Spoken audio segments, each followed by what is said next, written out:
Una, Ate Dorcas. sa pagkain narito. Salamat o Diyos sa iyo.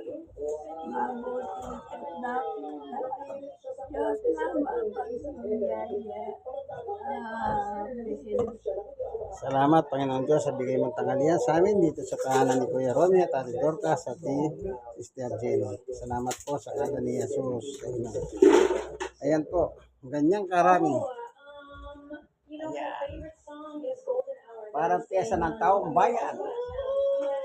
Sabi mga kababayan, pagka ganyang karaming ulam, mas sinasabi namin, piyesta. Dahil marami po.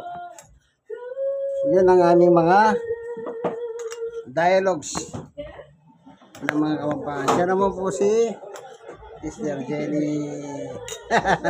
Panganay na anak ko yan. Ni Kuya Romy at Ate Dorcas. Kuya Romy, si Ate Dorcas naman po. Yan.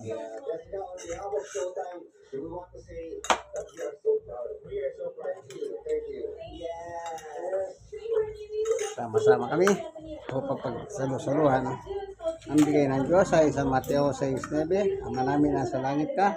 In verse 11, bigyan mo kami ng aming kakanin araw-araw. God bless us all. Bye-bye.